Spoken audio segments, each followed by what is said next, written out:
Hello, podcast community. This is Three Questions Podcast. My name is Cam King. I appreciate you guys listening to this. This is episode number 33. We're cruising, and I'm recording a couple episodes of questions that people have submitted this afternoon. And there's some good ones. I'm looking at them here. So the three questions we're going to go over today. Number one, are there opportunities to include others in your routine without feeling like they're impeding? Number two, how do I stop doom scrolling? Number three, when should you get out of bed if you wake up in the middle of the night? These questions were submitted anonymously. If you want to submit more questions, you can do it over Instagram or email 3questionspodcast@gmail.com. Let's get into them right after the break.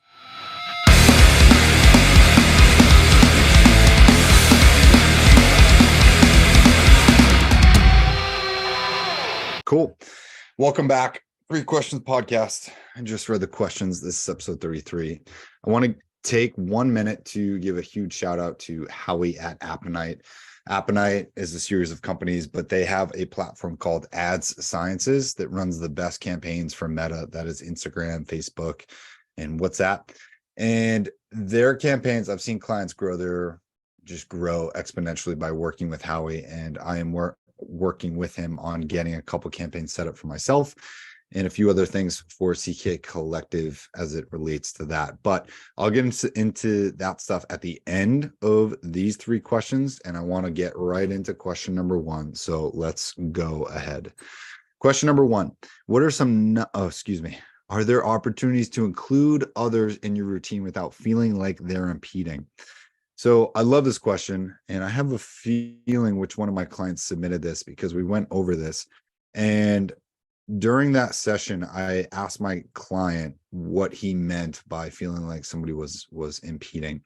And he felt like the things that he was doing by clearing his morning schedule were an impediment to his wife. He felt like his wife was more pissed that he was doing all of these things for himself, and she wanted to start doing them with him so that she didn't feel ignored in the morning.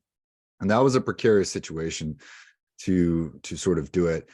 But before I answer that question specifically, I am just going to say, right, your routine should be your routine. Okay. If your routine includes others, that's not part of your routine. Yes, seeing your kids, yes, speaking nice to your coworkers, making time for your family. Those should be routine things, but those shouldn't need scheduling. I think the things that you do for your routine should really be rewritten as the things that I do for myself with myself. I really don't like incorporating others into what I would deem as me time, because that me time is meant for me to recharge me and not to have other people plug into my energy. So I'm going to take a hard stance on this and say, no, I don't think there are opportunities to include others in your routine without feeling like they're impeding. I think they are impeding if they're going into things like your routine, right? And if your routine, your self-care routine, I love the 20-20-20 method from the 5 a.m. club, because they say wake up for 20 minutes, you can exercise for 20 minutes, meditate for 20 minutes, and then read or learn something or journal for another 20 minutes. And I don't really care what it is that you in particularly do for those 20 minutes a piece, but I think in the morning you need to not look at your phone, and you need to spend time checking in with yourself. Hey, how are my energy levels? What are the things that I need to do today? Meditation is really just allowing your brain to not do anything for a certain amount of time so that it can reorganize the stuff in terms of priorities. And priorities has been an overblown word, but Sadie, sorry, my dog's making sound. I would say your priorities should absolutely be for you. They don't include anybody else. Hey, what are you doing? Your priorities 110% need to be focused on the things that help get you from 0 to 100 when you first wake up in the morning. If you have a nightly routine as well, whether that's journaling, whether it's meditating, whatever that includes, you also need to focus there and just do those things by yourself. When you do these things by yourself, it allows you to become better for others. Okay. And when you actually include others in your routine, like say you want your partner to meditate with you, or you want your partner to exercise with you in the morning, I don't think that necessarily becomes part of your routine, because if you take your routine and now you're projecting that onto somebody else, it's not just your routine. Now that's you and somebody else's routine. So if that works for them, that's totally fine. Maybe your routine is getting up and going to the gym or going to CrossFit. That's fine, but keep it your routine. If you and your partner want to create something new together, that's fine, but find some common ground. Don't bring somebody completely over to your side of the fence and expect them to like everything that you're doing, right? Or to have the same results. That's inefficient. So that's really all I have for that question. Pretty light and simple. I'm going to reset the clock and we're going to go to question number 2. Question number 2. How do I stop doom scrolling? And everybody's guilty of this, whether it's TikTok, Instagram, Twitter, Reddit, in our emails, just forums. We scroll and we scroll and we scroll and we scroll. And I don't think there's been a longer generation, a more precarious generation that has succumbed to scrolling than the latest one. I think some of the stuff I see teenagers constantly when I'm out in public are just scrolling, just swiping on their phone, just looking and looking and looking and looking. And it's getting bad. I thought it was bad a couple of years ago. I did not expect it to be this bad, but people doom scroll like it's their job. So how do you stop doom scrolling? Number 1, you don't have the app on your phone. Stop having the apps on your phone. I get why you have them, but all of these apps can and should be available on desktop. Okay. So I try my best not to doom scroll. I get sucked into it like everybody else. I'm not above the law or above anybody on this one. But for me, the best way for me to do it is I delete the apps. Reddit available on the web, Twitter available on the web. So now I use those things. Okay. Instagram DMs. When I need a break from whatever it is that I am doing, typically it's on the hour, right? At, 2:50 or 3:50, I'll take 10 minutes, 5-10 minutes, and I'll scroll and I'll look, and then I'll get back to work when I am doing stuff. That's like my little treat time. Okay. I keep that for the very top part of the pyramid. And then I just limit it to 5 or 10 minutes and just say, hey, go wild, brain, right? Like get all the dopamine you can in 5 to 10 minutes because we're going back to this other thing in 10 minutes. And that takes consistency and discipline over time. But not having Snapchat on your phone, not having Facebook, not having Instagram, not having Twitter, Reddit, TikTok on your phone, start there. You want to save yourself time, stop doom scrolling. You need to just delete the apps. Doesn't mean you delete your accounts. Doesn't mean that you go ghost. Maybe part of your job includes that. But if you have the apps on your phone, inevitably you will doom scroll and you won't even realize it. And then it is such a time waster. It is a killer of motivation. It is a killer of desire. And it just rewards you for doing literally nothing. So when you look and you go on all of these things, right, you're just getting free hits of dopamine left and right because you see red notifications everywhere, right? Think about every single one of these apps. They all have red notifications. Red is a color of desire. It beckons more dopamine. Dopamine wants more dopamine. The more dopamine you have, the harder it is to get fresh new dopamine. And the more of it you need to feel the same effects as it previously had for you. Okay.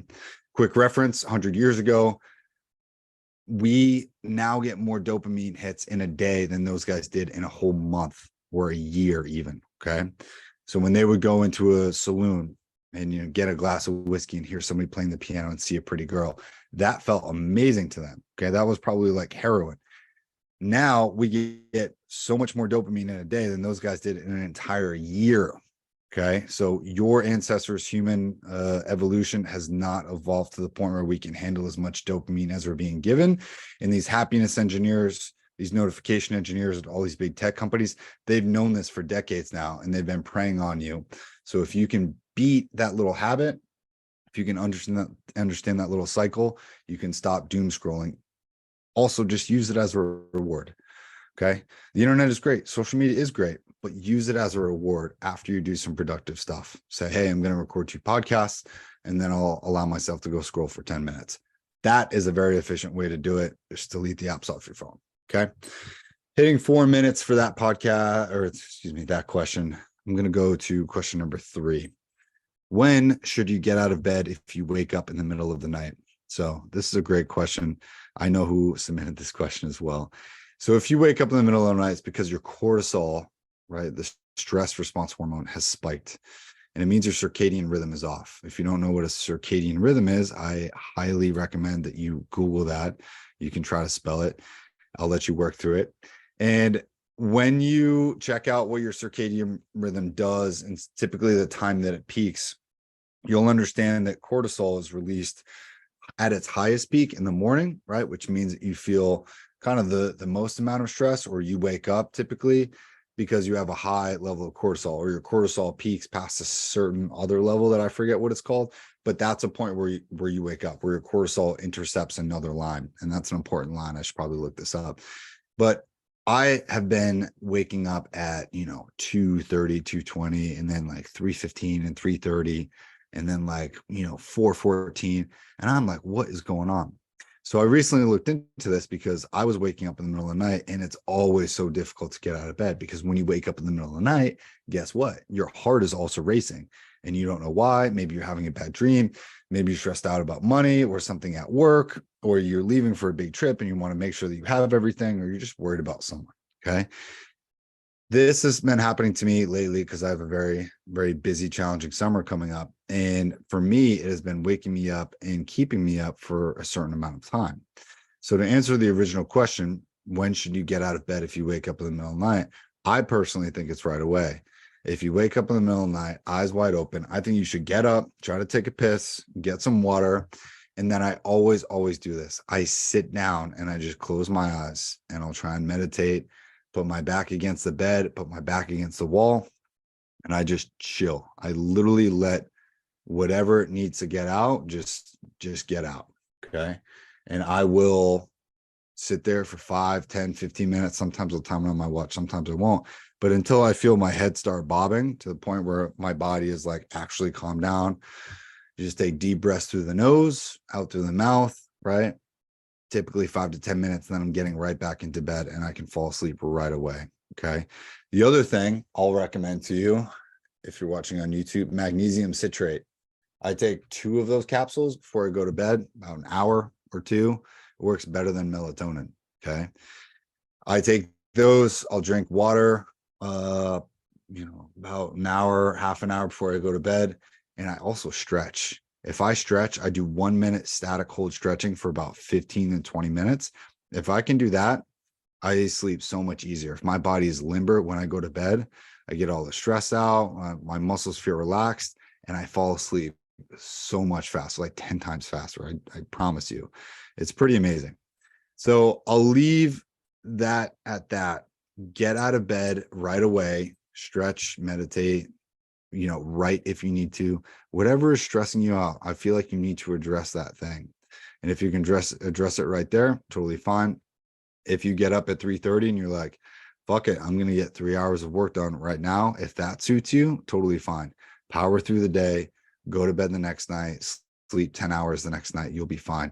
Most productive people, most successful people that I know, they're sleeping between 5.5 to like 7 hours max. They don't sleep 8 hours a night.